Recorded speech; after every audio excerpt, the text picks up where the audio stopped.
Hello, boys and girls. This book is called Farewell to Shady Glade. It is written and illustrated by Bill Peet, the same man who wrote The Womp World, and I hope you enjoy it. He definitely gives us a lesson in this story.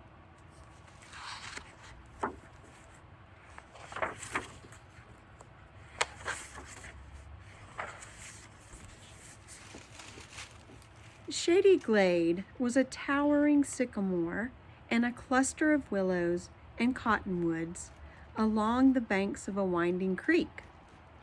Early every spring, hundreds of birds flocked into the treetops to build their nests, raise their young, and then go their way at the end of the summer.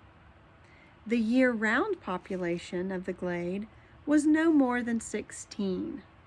Half a dozen rabbits, a pair of possums, a single skunk, 5 green frogs, 1 bullfrog, and an old raccoon. They lived there together in a peaceful, neighborly fashion. These simple woodland creatures were content to believe that nothing could ever spoil their quiet little world. They hardly noticed the big city looming up to the sky way off in the distance. Then one spring, there came a deep, rumbling sound.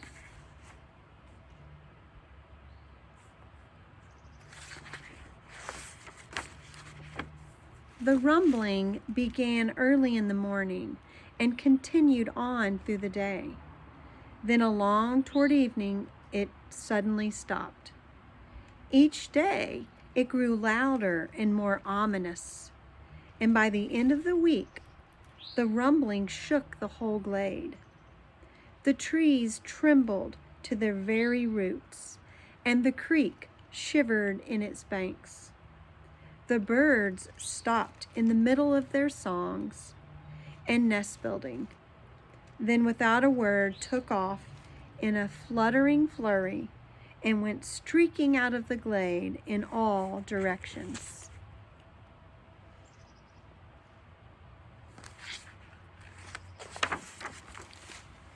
The sudden departure of the birds caused great alarm among the other creatures of the glade.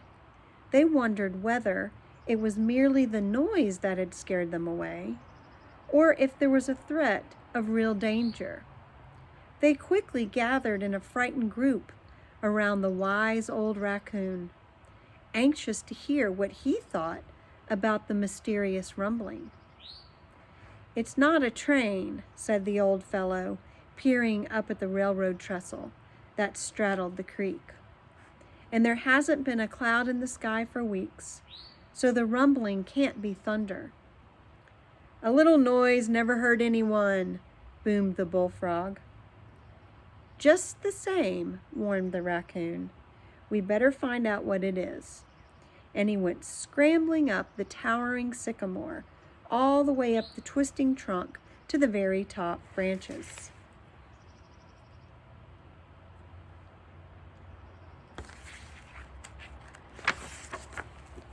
Then, just beyond a hill, not more than 50 yards to the east, he spotted the rumblers.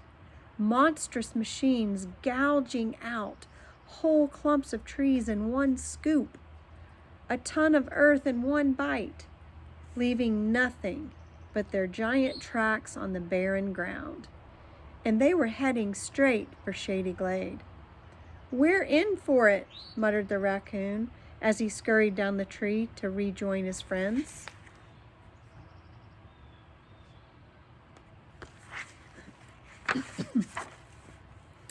He tried his best to describe the gigantic mechanical monsters, but all his words and frantic gestures proved to be useless.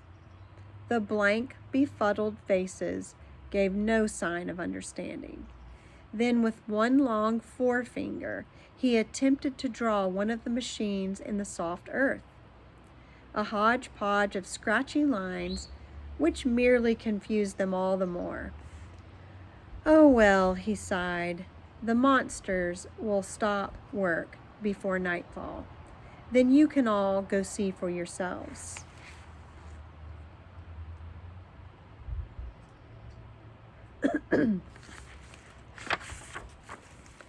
Along toward evening, after the rumbling had stopped, the raccoon led his little animal friends out of the glade and across a grassy meadow. When they caught sight of the huge mechanical monsters, they stopped dead in their tracks, trembling with fright. All but the brave raccoon. He waddled straight for the nearest machine and went climbing up a giant wheel to perch on the top. "Have no fear," he said. "They can't budge an inch without their drivers. Right now, they're helpless." "Then this is the time to attack," said the bravest of the rabbits. And baring his large front teeth, he leaped at a giant tire. The raccoon shook his head. "It's no use. You won't find any soft spots. These brutes are indestructible, all-powerful, and there's no stopping them. Shady Glade is doomed." "What'll we do?" they all wailed at once. "Nothing at all tonight," replied the raccoon, "but I suspect we have a long day ahead of us tomorrow, so you'd better get some sleep."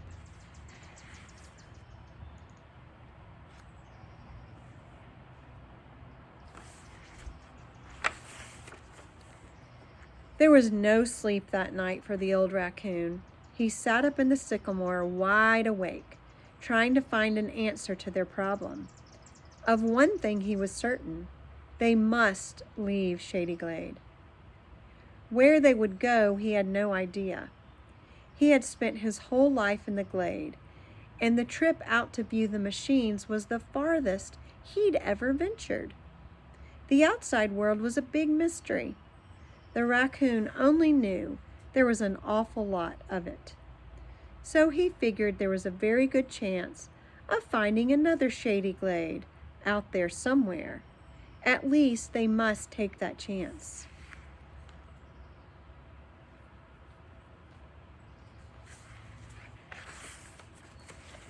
Early the next morning, the raccoon called his friends together. "There's no time to lose," he warned. "We must leave Shady Glade at once and go far, far away. Not just a little way, hundreds of miles away, where the monsters will never catch up with us." "But where?" whimpered a rabbit. "We won't know until we get there." "And how do we go?" boomed the bullfrog. "Fly?" "We take the train." This left them wide-eyed and speechless, so the raccoon quickly explained. "We'll board the train from the sycamore," and pointed to a limb that went twisting high above the creek and up over the railroad trestle. "Not me," boomed the bullfrog. "I'll take my chances right here." Then he leaped into the creek, kerplop, and his 5 friends followed with a plink, plink, plink, plink, plink.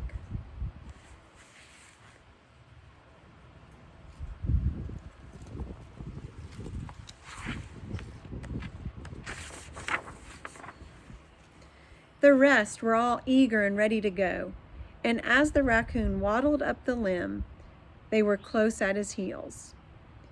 Halfway up, they were startled by a thundering roar as a giant bulldozer came crashing through the glade, sending an avalanche of earth and tree limbs tumbling into the creek.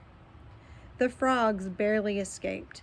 In a pop-eyed panic, they came leaping onto the bank and went hopping up the sycamore to join the others.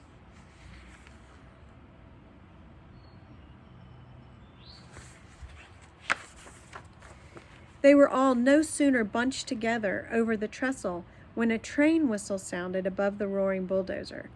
"Now don't jump until I give the signal," shouted the raccoon, "and when you land, remember to land flat." When the diesel locomotive came rushing under them, the raccoon raised a finger. "Get set." And as the streamlined cars flashed by, he gave the signal. "All aboard!" And they jumped, each one, into a perfectly flat 4-point landing.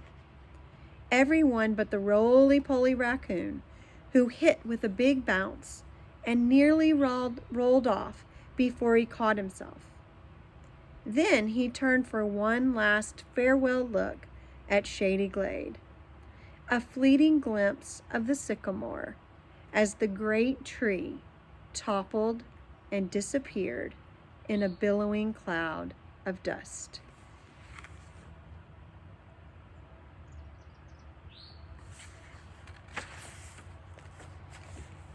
In a very few minutes, the streamliner was streaking along at top speed in the open countryside.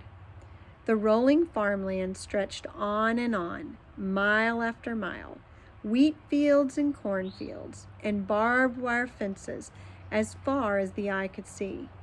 Now and then, they spied a clump of trees beside a creek and a patch of woods here and there. But if these places were anything like Shady Glade, it was hard to tell. They went flashing by much too quickly. "If we should find a likely spot," grumbled the bullfrog, "do we take a flying leap off the train and break every bone?" The raccoon didn't answer, for that was the very thing he was worried about. "Well, I know one thing," continued the frog. "This train won't stop until it comes to a big city. I'll bet a hind leg on that."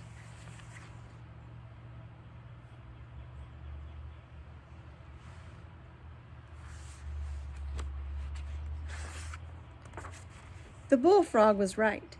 Late in the afternoon, the streamliner gradually began to slow down. Pretty soon, it was moving at a crawl past junkyards and factories on the way into a big city. As the train rumbled over a viaduct, the bullfrog bellowed, "There's a creek for you. Anyone for a swim?" At one time, it had been a creek, crystal clear and shaded by willows. Now, its banks were steep cement walls, with pipes spouting purple-green waste from the factory buildings into the scummy water. "What a sorry sight," sighed the old raccoon. "What a stench," squeaked the skunk.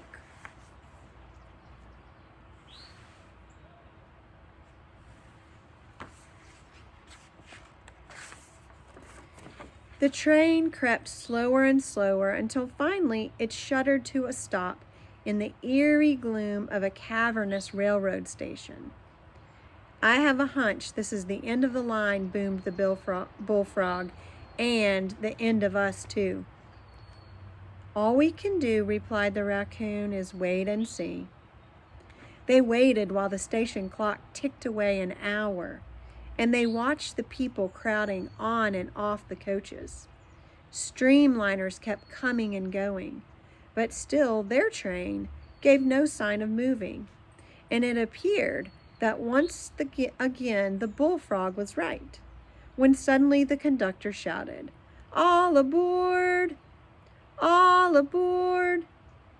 The coaches jerked forward, and the train rumbled out of the station and on across the city, gaining speed as it went, until once more they were streaking along in the open countryside.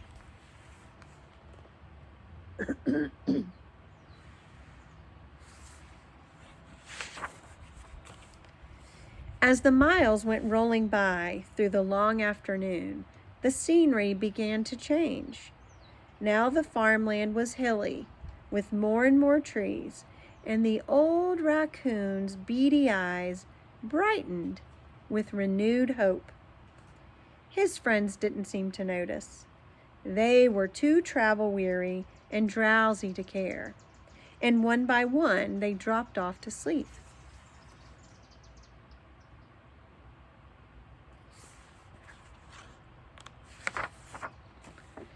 The streamliner raced on through the evening, then on into the night, past miles and miles of dense forest and winding streams.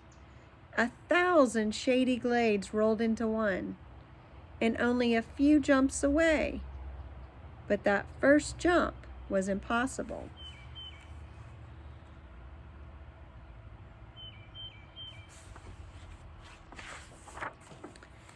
At last, the weary raccoon decided to join his friends. He curled himself into a fuzzy ball and was about to doze off when suddenly there was a screeching of wheels, a hissing of brakes, then a thundering boom as all the cars came jolting together. The raccoon, the rabbits, the possums, the skunk, and the frogs went skidding and tumbling halfway down the car to pile up in a heap. Then there was silence.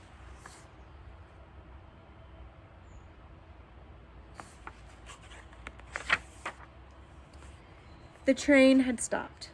Pretty soon, excited voices echoed into the dense woods along the track. "What's up? What happened? What is it? What's it all about?" "A rock slide," growled the engineer. "Lucky we got her stopped in time."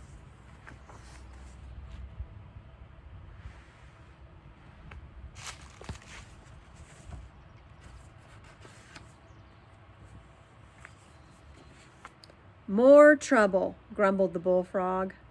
"No trouble at all," chortled the raccoon, pointing to a twisting sycamore limb just a few feet above the roof of the streamliner.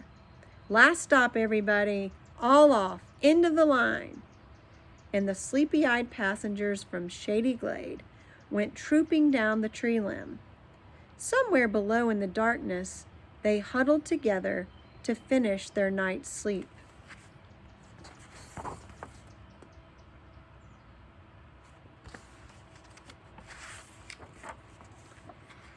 The next morning, when they awakened for their first view of the new surroundings, they were overjoyed. "This is more like it," boomed the bullfrog. "Exactly like it," exclaimed the raccoon, for it was indeed almost exactly like Shady Glade, with a towering sycamore, a winding creek, and all the trimmings. And to their horror, there was even that same deep rumbling sound. The trees trembled to their very roots, and the creek shivered in its bank.